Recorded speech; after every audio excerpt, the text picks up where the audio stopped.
A prayer for the soul of Christelle to rest in peace. 5 months after her passing, Magny is still in mourning. Once a week, on this vacant lot that serves as a cemetery, she keeps vigil with her 2 grandsons at the graveside of her daughter who was murdered in October 2021. Christelle was 24. She was stabbed to death by her ex-boyfriend in this neighbourhood of Douala. Her 2 young sons had repeatedly borne witness to the violence she suffered. Mon père ne faisait qu'elle a tapé. Elle a tapé. Elle la mettait dehors, on dormait que dehors dans la pluie. Aged just 4 and 8, they watched helpless as their mother was murdered. Un jour comme ça, ma mère rentrait du marché. Je voulais fermer la porte. Je vois quelqu'un comment on bouscule. Je vois que c'est lui. Il entre après, il reste 1 minute comme ça. Après, ma mère lui a posé la question qu'il était dit qu'il n'est plus venu sur moi. Il s'est fâché là une fois pour le couteau et l'a envoyé sur le corps de ma mère. Christelle's killer is now in jail, but her mother still feels a deep sense of injustice. The death of her daughter has plunged her into mourning and financial difficulty. Christelle was the family's provider. Now Magny, who's unemployed, is dependent on the generosity of her neighbours. Here I am since my daughter died. My whole life is over. She was my right hand. She was everything to me. She did everything for me. Christelle is gone, and if no one helps me, I'll be out in the street with the children. It's the people here who often give me 1,000 or 2,000 francs so that I can cook. I'm in despair. I'm suffering. It's not okay. The National Commission for Human Rights in Cameroon says at least 130 women were killed by their partners between 2019 and 2020, but domestic violence and deaths resulting from it are believed to be heavily underreported.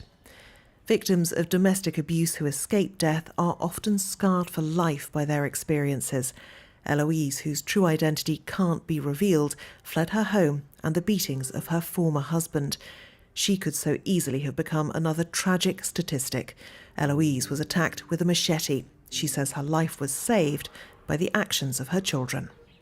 He took the machete and hit me all over with it. When he wanted to raise the knife to chop off my head, that's when the children got up. One grabbed his feet and another his arms. They said, "Daddy, don't kill her. We're sick of seeing blood." Since this attempted murder in 2018, Eloise has lived in hiding and in constant fear because her former partner continues to hunt for her. For the victims of domestic violence in Cameroon, there is no real system in place to offer help or protection. I moved house to escape him. He even came to the school and threatened my children, trying to find out where our new house was. The children said nothing. We're divorced, but I don't have peace.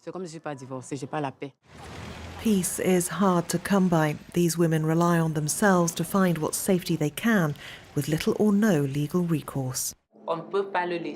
We can't let him keep doing these things, like he's controlling your lives. There's no specific law regarding domestic abuse in Cameroon. It's simply treated as assault. Many cannot and dare not undertake the difficult fight for justice. For more than 30 years, Charlotte Chikunte has offered support and guidance to victims of abuse to help them avoid becoming victims of murder. The Cameroonian lawyer's motto is to intervene before it's too late. Have you thought about contacting the authorities over these threats? I haven't, because the problem is already... Yes, but the court is dealing with the injuries caused by the machete.